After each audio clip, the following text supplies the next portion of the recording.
Welcome to the podcast. Thank you for having me, Elena. I'm very happy to be here. I'm very happy to be here as well. I'm always grateful to people in my network like Mark who introduce, other phenomenal people, especially in the area. And it's really, really nice to be in touch with you and learn more about the work that you're doing, especially in times where people are always looking for some kind of change. So I'm curious your experience and kind of the things that you've done with your clients and just the communities that you're a part of when it comes to change, particular careers, because I feel like everybody's always looking for either a career change or relationship. So it's like two things that are consistent across most of our lives, right? If you're in Absolutely. a relationship, you're looking for a career change or vice versa, sometimes both. So I feel it's a very relevant conversation for these times, but frankly speaking, for just about any time. So Yes, I totally agree. but tell me a little bit more about how you got into the work of, working with career transitions for individuals and Mhm. kind of the work that you do in this coaching space. Yeah, well, I do both coaching and consulting, so it's kind of an interesting mix. And I came to this in sort of a circuitous path. I spent many, many years leading communications and marketing teams for organizations, nonprofits, and universities, big and small. And I really like that work. Sometimes it can not be as fulfilling as when you have personal relationships with people. Mm-hmm. And so at a certain point in my career, and so I've done that for, over 20 years. And at a certain point in my career, I was sort of trying to figure out, what am I doing in this space? Is it accomplishing all that I wanted to accomplish? Am I having the kind of impact that I want to have? And someone recommended a coach to me, and I connected with her. She coached me for a couple years, and really her real focus was, in addition to learning about me, is helping me sort of figure out what is my herd. And that's the first time I'd actually heard that word, the herd thing. And she spent a lot of time trying to figure out, helping me think through, where do I really want to be and how do I want to get there and what's really stopping me. And she really guided me quite a bit in my own thinking and thought process. And at a certain point, our relationship ended. She came back to me after a few years just to sort of check in to see how I was doing. And she said, Millree, I'm really happy in this place where you've become, where you've landed. And I really think you should be a coach. And I said to her, "You're out of your mind. I'm a communications and marketing person. That's my jam. I know that profession really well." And she said, "Yeah, but you're coaching all the time anyway. You have mentees, you have people who you have a curiosity, you are a great listener, and you really can be very empathetic." And she said, you really have many of the skills that successful coaches have." And I really pushed back on this, Elena, for quite a long time. And she said, "Look, here's the deal. What I'd like you to do is I'd like you to get into a coach program, a certification program, go through it, get certified. I will be your mentor. And at the end, if you don't want to be a coach, then at least you've learned some new skills." Mm-hmm. And so I did that. And at the end, it was really transformational to me. There was something about that giving and receiving transaction that really hit me in a way that, what I do on the communication side, really wasn't happening the way I wanted it to. And so created, I expanded my consulting practice from just marketing and communications and working with C-suiters at universities and in nonprofits to coaching. And I started out thinking, I know communications and marketing people, so that's going to be my coaching niche, right? And started out working on that, and it just wasn't happening the way I thought it would happen. And so again, my coach came back to me and she said, "Stop trying to build a niche. You offer what you offer, you present yourself, and they will find you." Mm-hmm. And that was probably the most profound thing that she ever said to me beyond becoming a coach. Mm, And I did that. And so I found myself coaching businesses, small businesses in particular, and coaching folks who are mid-career, who are older. And I have found a real connection with both of those populations, especially small businesses that are starting up, that are struggling to become who they want to be. And those folks who are out there as professionals who, are just in this place in life where they're trying to figure out what's next. And I mm. just have a real connection with that. And so that's kind of the meandering way I've come to this place. Yeah. You know what's interesting? I very much appreciate that she mentioned that, don't look for your niche, because I think, right, especially as you're starting off as a coach, in any profession in general, really, like, but I think particularly those professions that need, like, eventually, you'll need to find your niche eventually, maybe, or maybe Hmm, not. hmm. But I think it's such an uncertain area, and you don't yet know. And I think as long as people focus on, like, just doing, kind of evolving into that niche that they might find later Yes. on, Yes. right? Because for me, what's troublesome is sometimes when you see people that are very niche from the beginning, but it's like, Hmm, they may not necessarily have enough experience in that area to be that niche, but they hmm. might have a lot of other strengths that they haven't even considered, because they're so Yes. focused on choosing a niche. And it's like, Yes. doesn't Yes. have to be so strict. And so, like, I'm not a Yes. fan of that. I'm a fan of exploration, Yeah. doing your best with the information you have today, and then just moving slowly and, like, flowing through that career. Mm. It's yeah. Yeah. I'm not sure about other coaches and consultants, but I know for me, had I really dug in and focused on creating that niche that I thought was my herd, I probably would have been a lot more ego driven Mm, than I am now. Now I just feel like I'm really open to the possibilities, open to who comes to me, giving them some piece of me, some piece of expertise that I think will make their world a little bit better. And I feel much more like I'm giving than I'm actually receiving. And I don't mm. know that I would have necessarily been that way had I started out working with those folks who I knew what they do for a living all the time. Yeah, that makes sense. And Yeah. and also, what kind of really fits in with your previous career experience is that at the end of the day, as an individual, we do have to market ourselves, and we Mm-hmm, are a product that we need to mm-hmm, put out there. So mm-hmm, communicating that and marketing that is such a direct line, and so mm-hmm, much of, and maybe, you know, I don't know, some people might be like, well, I'm not a product, but technically you are a product, and you're mm-hmm, kind of selling yourself continuously, whether it's to an employer, to clients, or to an mm-hmm, audience. So it's, I can only see how mm-hmm, having that experience can be so easily translated into mm-hmm, helping then individuals mm-hmm. draft that brand story for Yeah. themselves. Yeah. And I'll tell you something else is that I think that part of my expertise is still focused on the consulting side. Mm-hmm. So I get a chance to invest in that part of who I am, and I get a chance to use that on a day-to-day basis. I just try to, make sure that when I'm coaching, I'm coaching. When I'm consulting, I'm Yeah, consulting. it's so And difficult, by the way, to do. it's not an easy thing. It's And, not people easy. Yeah. think that there's a red line, but there's no red line. Yeah. You can have a conversation with somebody who is your consulting client, and Mm-hmm. it can sort of meander into, well, what do you think about this? And I'm challenged by that. And you can find yourself in a conversation about that, and you won't be in the scope of work as a consultant. You'll be in a Mm-hmm. different place. And you just have to always sort of be mindful of that, whether you can manage it or not. Yeah. I'm Yeah. curious, you mentioned something earlier that you were a little bit hesitant, or a lot of hesitation, when you first started to go. What were some of the hesitations, if you don't mind sharing? You mean when I first started coaching? Yeah, before you even got into code, before you even took the Oh, course, oh, so, oh, like, oh, oh, yeah, yeah. That's a good question. So I had this vision of who I was as a mm, professional. I had a body of expertise and a body of success, and everyone who knew me professionally defined me as a marketing and communications strategist and a person mm, who led communications teams. And people, my colleagues in the university space and in the nonprofit, particularly the social justice space, kind of knew me that way.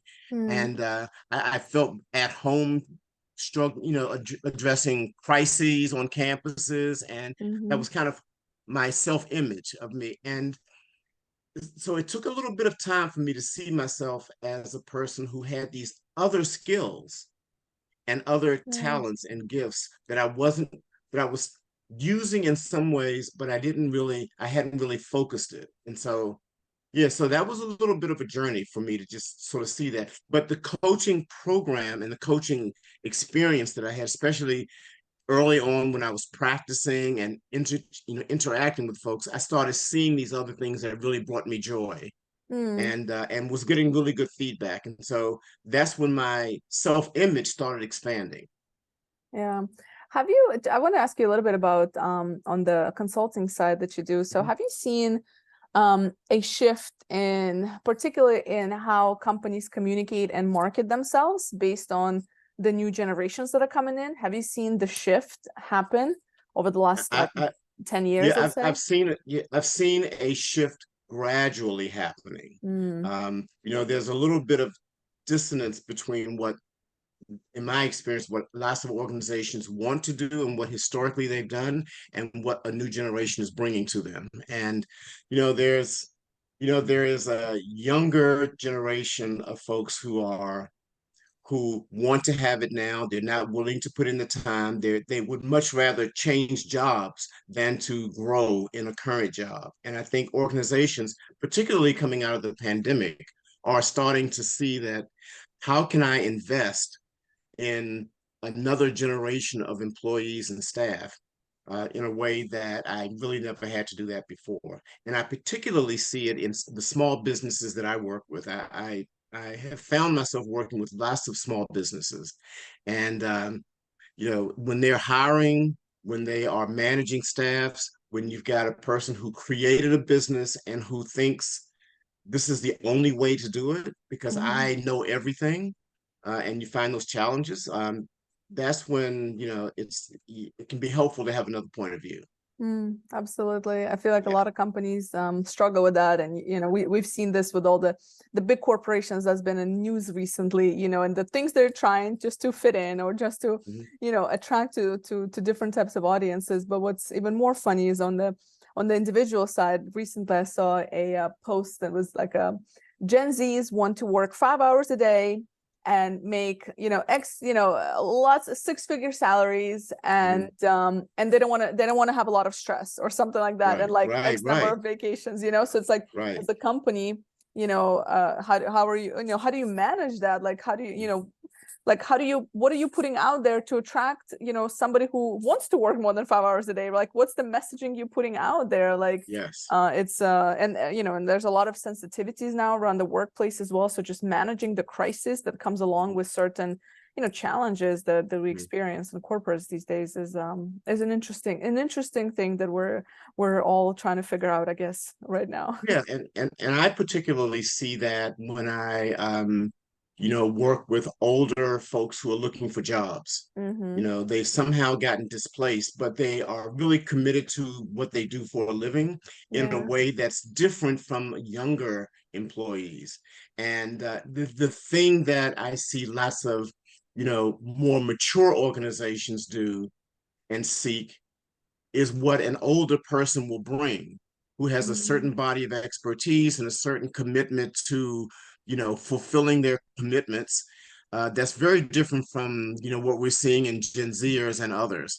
And Yeah. so the thing that employers are looking for, sometimes they're looking for it in the wrong groups. Right. And you find these folks who are older who want to do this, but for some reason there is a barrier between what they think they bring to the table and how employers or potential employers see them.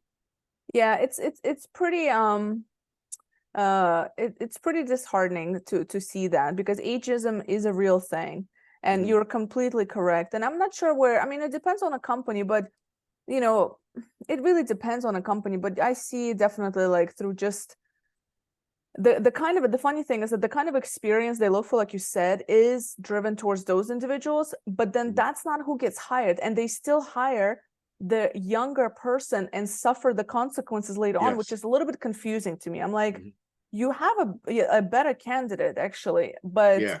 I don't know how that process, and so it's a very complex, but I see this, I'm in the recruitment world and I see this quite a bit, and I'm like, how do you go from this to this? Like, how do Yeah. you, and then anyway, it's very interesting. But I know you're involved with a 40 plus group in Mhm. DC.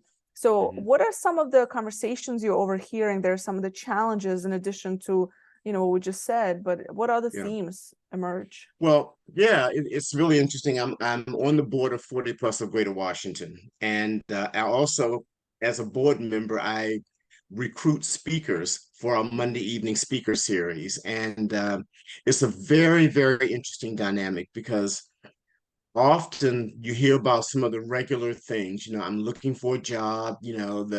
The automatic tracking system is not working for me. How do I get in front of recruiters? All of that stuff that everybody faces. But there is another dynamic that's at work for folks who are older, and they are challenged by the technology Mm-hmm. that exists.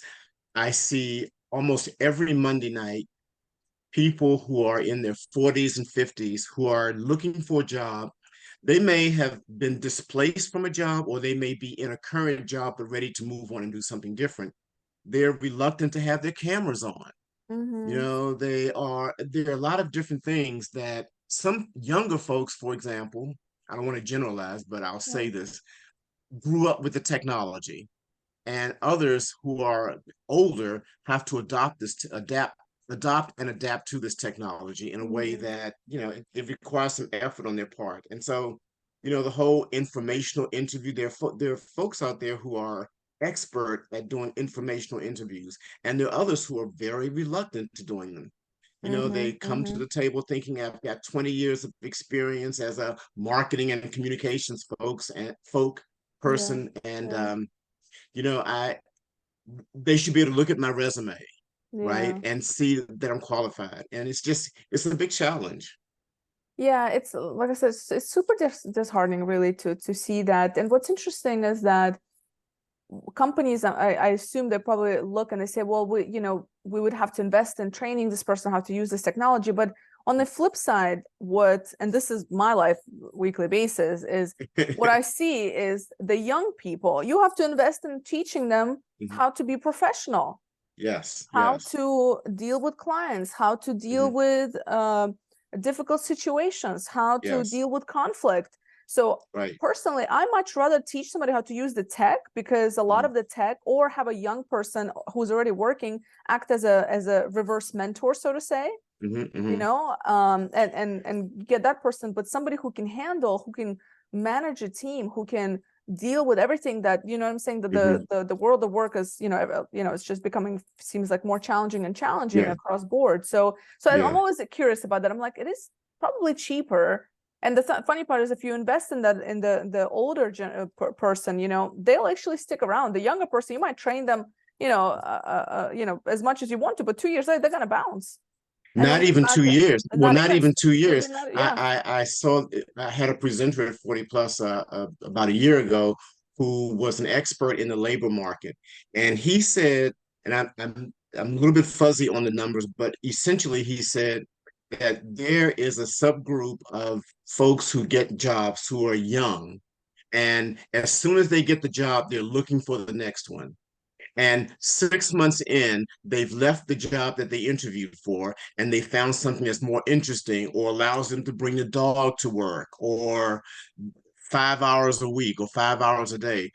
Yeah. And that person is in and then out. And then a company has invested X amount of money into getting that person trained up and all of that stuff. And then the person's gone. And Yeah. it's really quite interesting. But I will say one other thing about this whole idea of ageism in the workplace. I'm not an expert on ageism. Um, Sometimes it's often a murky area, because let's just say that you find a person who is, let's just say, 55 years old. He's taken on a new job. He's the youngest person in the office, and now there are all of these new communications and technical platforms that he has to learn in order to demonstrate his own expertise. Mhm. So You mean that he's the person might take a oldest?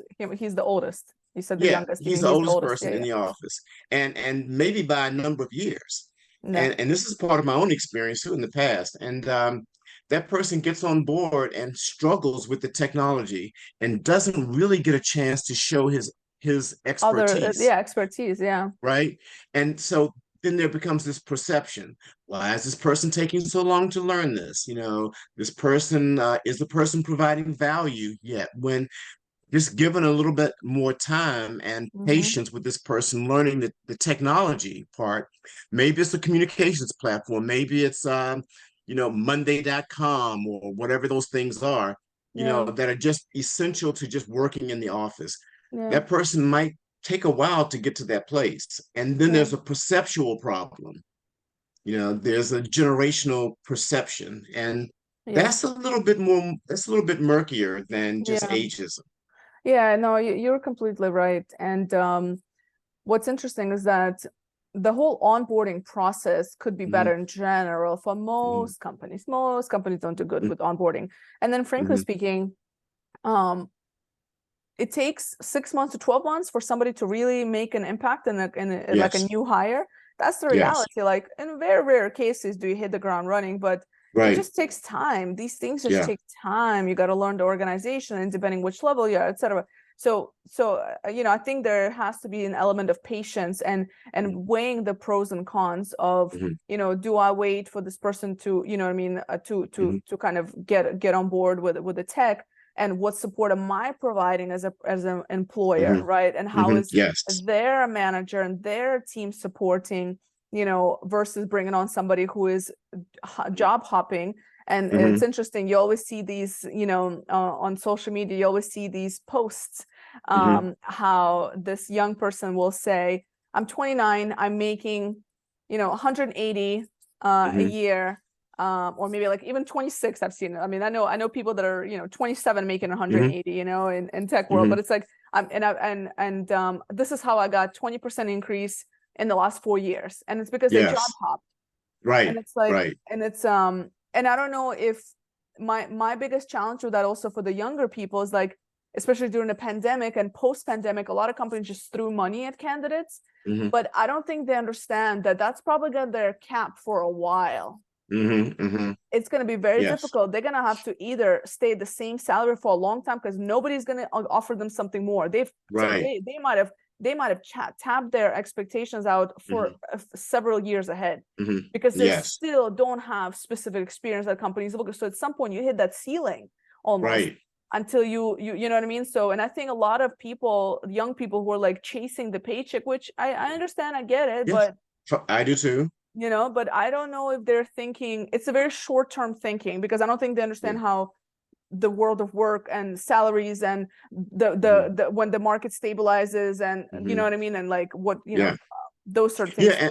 things. And I'll just add, Elena, that you contrast that with a person who's more mature in his or her career, who is less interested in making the mega bucks and much more interested in job fulfillment and contribution and impact. Hmm. And if you can find that magical place between, the ability to grasp technology, for example, Yeah. and a commitment to make a major contribution over time, that Mm. organization might get much more of a return on their investment over time than hopping in with somebody. And it's not always a young person. I don't want to sort of, Right. bias against that, but it's a person who really just wants to job hop.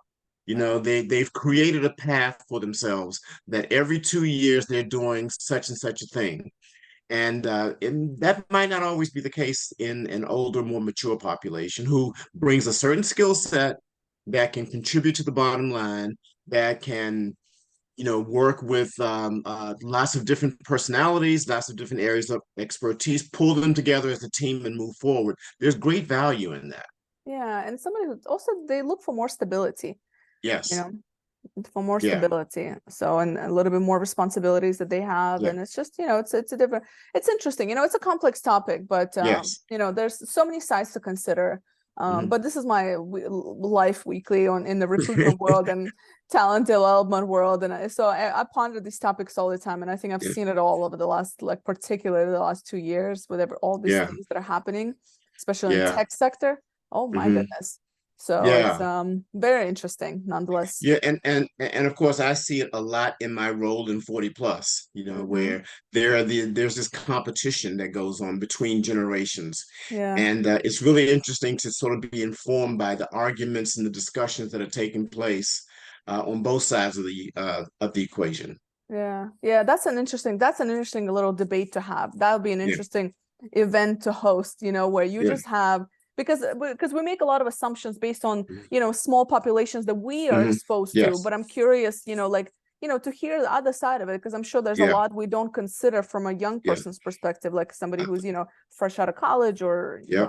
so. I totally agree. I think that's a very worthwhile debate and conversation and forum to have where you've got folks who are in multi-generations who are talking about their job search, job stability, job change experience. Yeah, yeah. Whoever's listening to this, if you do events, please put some of that on. Yes.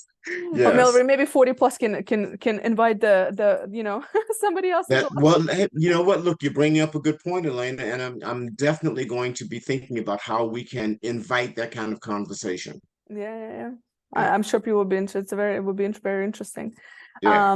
So I'm curious, back to you a little bit. What are you Mhm. most excited for this next year? I mean, this year is coming to an end faster than at least for me, I don't know, but then 2024, I feel is going to be here before we know it. What are some things you're looking forward to?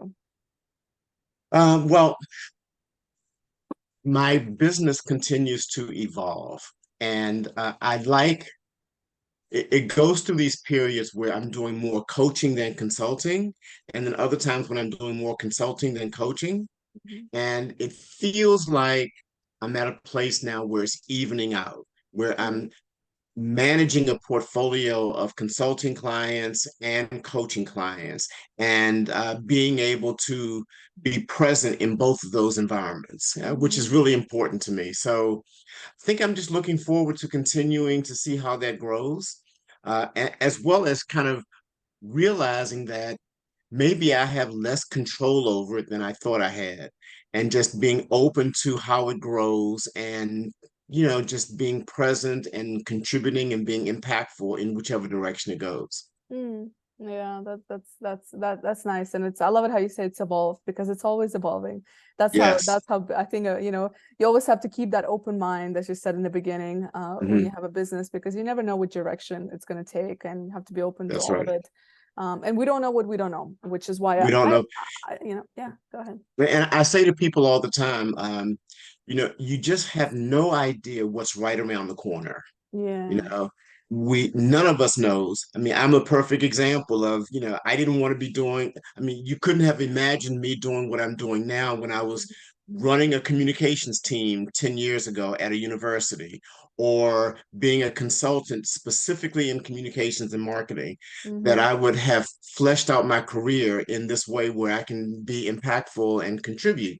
So, I think about how I pushed back quite a bit. And now I'm in a place that I'm feeling very fulfilled, and I like it a lot. And it's been transformational to me, and I hope to people I work with.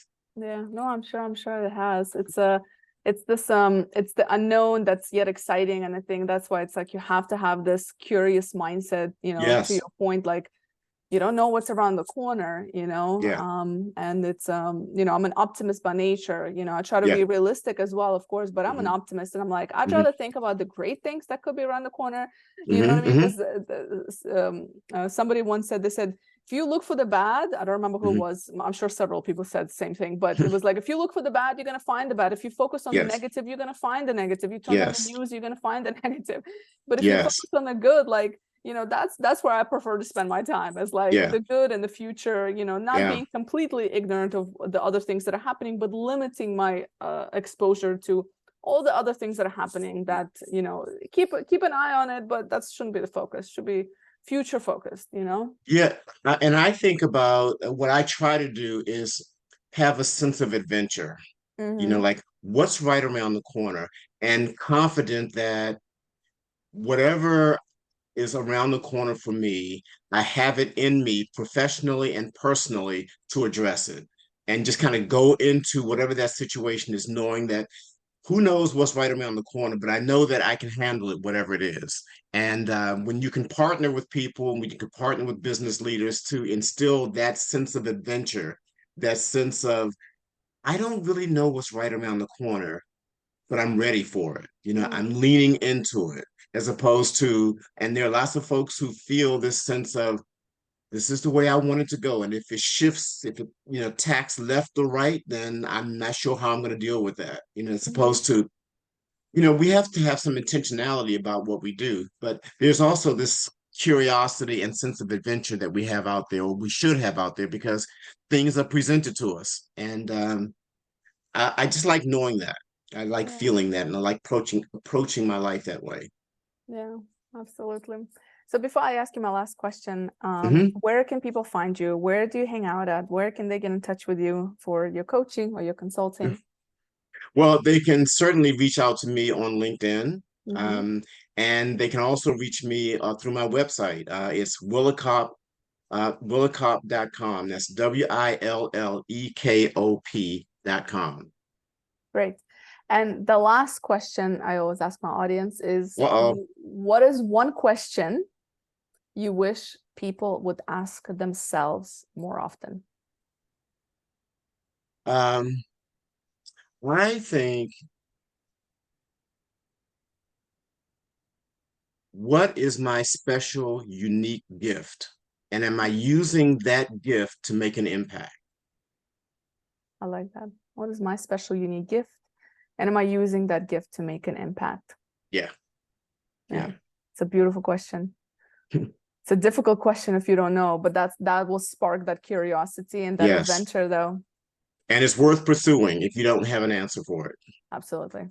Mhm. So that's the purpose of life, is find that out, That's right. right? That's right. It's a beautiful question. Well, Millree, thank you so much. I'm sure we're going to chat again when you, Yes. sounds like you might actually host that little, generational conversation. So, Yes. and we might come back and we might talk about that and see how that went. I think that'll be so phenomenal. That sounds great. And I do plan on pursuing that. And you and I will have a conversation about that when that opportunity pops up. Absolutely. Thank you, Millree. Okay. Thanks, Elena.